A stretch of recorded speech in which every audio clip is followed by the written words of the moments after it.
Ô, Caio, as investigações prejudicam o protagonismo de Lira?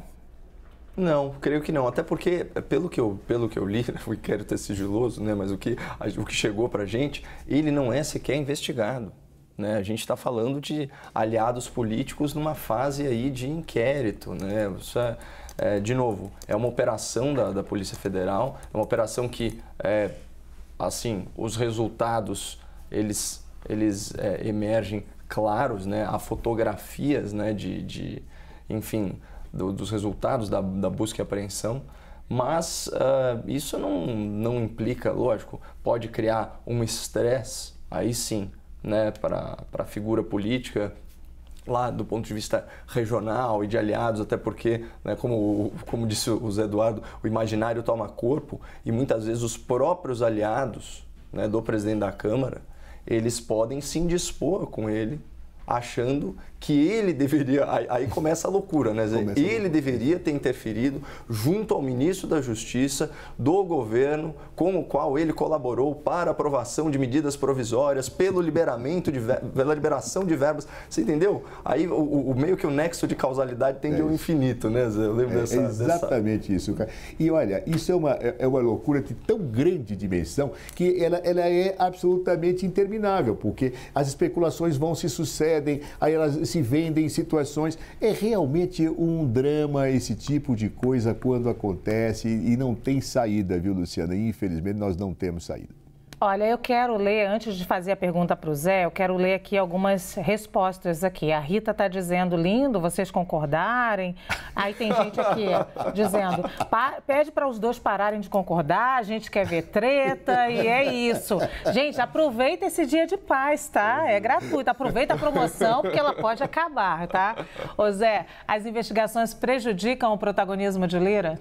Olha, e mais uma vez vou concordar e assinar embaixo o que o Caio disse hoje. Por quê? Não prejudicam em absolutamente nada. Lira não é investigado.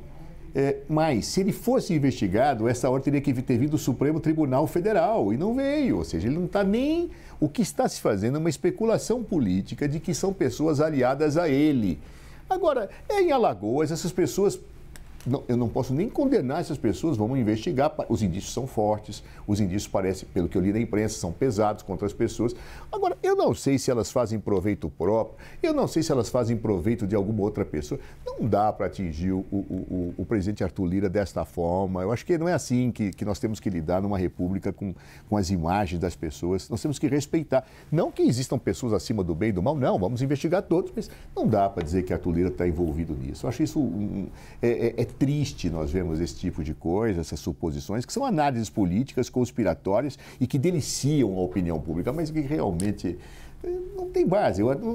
São aliados. Quantos aliados eu tive que às vezes sofreram situações justas e injustas de investigações e é seu amigo. Bom, e aí? O que tem a ver? Então, são coisas, olha, francamente, que a Polícia Federal cumpra o seu papel, que nós tenhamos uma Polícia Federal republicana, que a verdade seja colocada, que responda pelos termos da lei, quem tenha que responder, sejam autoridades econômicas, poderosos, financeiros, seja quem for. Agora, não dá para ficar especulando com a honra das pessoas e criando suposições onde os fatos não autorizam. Agora, Zé Eduardo, antes de passar para o Caio para a réplica, você não acha que é o roteirista do Brasil que provocou isso? Porque o roteirista no Brasil surpreende a gente todo dia, que as pessoas começam a imaginar que tudo pode acontecer. Olha, esse roteirista, esse cara devia ser contratado pela CNN para lançar uma novela, entendeu? Porque ele é bom, ele faz coincidências, ele faz insinuações. Ô vida perversa é essa que esse roteirista cria para nós outros. Muito bem, Caio. Olha, só para não concordar ainda mais, né? A gente tinha porque a gente tinha realmente falado aqui da origem de tudo isso, são as negociações para aprovação da MP dos ministérios, né? E o que causou espécie, e sinceramente me surpreendeu, porque parece ser um ponto fraco do governo Lula, e que antes, né, inclusive no período de campanha eleitoral, era atribuído à figura do ex-presidente como um ponto, e atual presidente como um ponto forte, inclusive da sua personalidade, que é a sua habilidade de negociação e de articulação, inclusive nesse sistema de presidencialismo de coalizão ou de cooptação, enfim, há diferentes nomenclaturas. Tanto que, assim, o aumento, né, do número de pastas ministeriais, de certa forma, contempla esse tipo de política, que é, vamos dizer assim, distribuir, né, fatias do orçamento público, do Poder Executivo, para representantes do Poder Legislativo e assim satisfazer uma base eleitoral para formar maiorias, para formar consensos e aprovar projetos, né? Pode-se questionar a moralidade disso? Pode, mas a legalidade não. Isso é do jogo, é o famoso toma lá da cá e por aí vai. Agora, salta aos olhos que, mesmo com a liberação de 4,5 bilhões, isso tenha sido aprovado no último dia possível. Tá? Isso é sem precedente na história recente. Tá? Seja no governo Dilma, né, que teve uma mudança muito pequena no número ministerial, mas inclusive no governo Temer. A primeira MP do governo Temer, vamos lembrar, é um governo que assume num processo político complexo, de impeachment, né? O Zé Eduardo foi testemunha ocular, né, disso, e é um processo muito complexo. Mesmo assim, no caso do Temer, essa matéria estava passando no Senado Federal com uma semana de folga e sem estresse. Eu tenho até o placar, acho, da votação. Foi um placar, assim, elástico. Olha, 44 votos favoráveis, 6 contrários. Num ambiente de polarização, né? A gente está falando da época do impeachment. No caso do governo Bolsonaro, a mesma coisa. O Centrão só impôs uma derrota bem específica ao governo, que foi a... Lembra dessa polêmica do COAFES, né? Que ele saía do Ministério da Justiça, então ele desidratava um pouco, né, o que, à época, o super-ministro Sérgio Moro, né, que era da Segurança Pública e também da Justiça, o COAFES saía do Ministério da Justiça e ia para o da Economia. Mas isso também foi aprovado com alguns dias de antecedência, né, porque a gente tem aquele prazo de 120 dias antes que a MP, que é a medida provisória, caduque. Então, assim, o que chama atenção mesmo na história toda é a falta de articulação do governo, a estafa do presidente da Câmara, e aí você cria esse caldo de narrativa, né, vamos dizer aí, para que mentes mais conspiratórias, imaginativas, enfim, costurem as suas narrativas e fervam um pouquinho mais esse caldeirão político que é o Brasil. Zé. Eu acho que o Caio também suscita uma reflexão muito interessante, e não é porque eu estou tendo minha opinião agora. Essa opinião eu dei logo depois da posse do presidente Lula numa entrevista que eu não me lembro para que órgão de imprensa foi. Me perguntava qual o principal desafio que o governo Lula teria, e eu respondia: o parlamento. Claro, era uma leitura política. E até depois, nem numa entrevista, mas o repórter me perguntou: por que você acha isso? O Lula é um excelente articulador político, etc. Como ele também nomeou um excelente articulador político, como o ministro Alexandre Padilha, eu o conheço há muitos anos, ele foi deputado, é um excelente articulador, trabalhou no setor de articulação política de ser ministro em governos anteriores, conhece muito essa articulação, conhece muito o parlamento. A grande questão é a seguinte: eu acho que o terreno de instabilidade do Brasil na relação entre executivo e parlamento, ele já está solidificado como desastroso. Por isso que eu defendo sempre a reforma política. Eu acho que o Brasil tende a uma situação de ingovernabilidade crescente. Isso aumentou durante o governo Jair Bolsonaro. Por quê? O governo Jair Bolsonaro, ele nasceu com uma crítica ao Centrão, fazia uma crítica poderosa e começou a não ter maioria, começou a correr risco de impeachment. A partir daí, ele foi obrigado a conceder e caímos no orçamento secreto. Qual era a minha leitura no início do governo do presidente Lula? Eu dizia o seguinte: olha, se esse orçamento cai, que esse quer cair, é um bem para a nação. Isso é uma vergonha. Porém, o que isso o substituirá nas relações com o parlamento? Não haverá talento político de um presidente ou de um articulador político para resolver essa realidade objetiva com facilidade. Então, a minha leitura era: o grande problema do governo Lula era a relação com o parlamento, como está se mostrando. E olha, Lula é brilhante na articulação política, uma das coisas que ele é mais forte.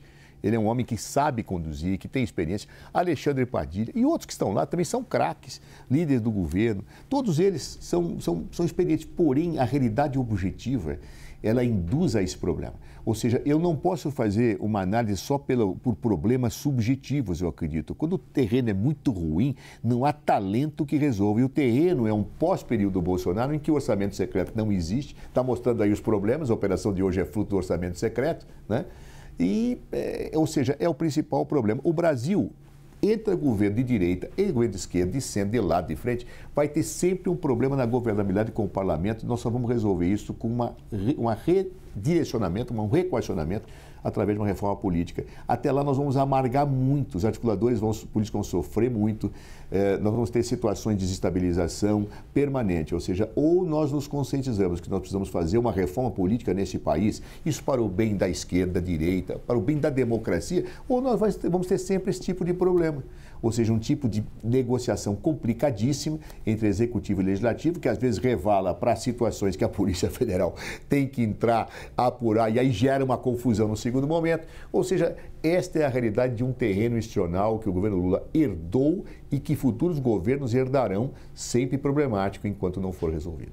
Aí não é aquela série do Tostines vende mais porque é fresquinho ou fresquinho porque vende mais? Porque não precisamos do próprio parlamento para fazer a tal reforma política que acabaria Exato. Com o poder olha, do parlamento. Luciana, e eu acho que também o Caio vai concordar com isso que eu vou dizer, hein? Olha lá, hein? Eu acho o seguinte, a coisa mais difícil que se tem na história das instituições é fazer com que elas sejam reformadas pelas próprias pessoas que ocupam cargos de poder dentro das regras dessas instituições. Ou seja, se eu fui ocupar um posto de poder por estas regras, eu tenho uma tendência inercial a não alterá-las. Sim. Ou seja, uma reforma política feita pelo próprio parlamento é impossível. Aliás, uma observação, sabe por que existe esse problema? Por quê? Porque o sistema político brasileiro, ele é herança nos seus alicerces da época da ditadura. E por que a Constituição de 88, que mexeu em tudo, não mexeu nisso? Porque não foi uma Assembleia Constituinte, foi o Congresso Constituinte. Deixou intocável. Os parlamentares deixaram intocáveis as bases de um sistema político que as havia colocado no poder. Mexeram nos direitos, mexeram na reforma agrária, mas esta parte não. E nós vivemos hoje, então, com um sistema político anacrônico, fruto da época da ditadura, porque não tivemos a oportunidade de ter uma Assembleia Nacional Constituinte, mas um Congresso Constituinte que fez a Constituição de 88. Caio Coppola, para não dizer que eu não te dei uns segundinhos e deixei aqui nosso amável hoje debatedor aí em Brasília falar demais que você, vou te dar uns 30 segundos. Olha, mais concordância aqui, porque, de fato, a reforma não vai interessar a quem quer permanecer no status quo, né? É exatamente isso, porque toda reforma ela traz consigo o risco de mudanças concretas, né? Inclusive mudanças, né, no processo ou nas circunstâncias que levam determinadas pessoas ao poder. Por isso, assim, eu sou considerado, de certa forma, radical na minha visão sobre reforma política. Primeiro, eu sou contra reeleições por períodos indeterminados. Uma questão simples de você oxigenar politicamente, né, as casas legislativas. Né?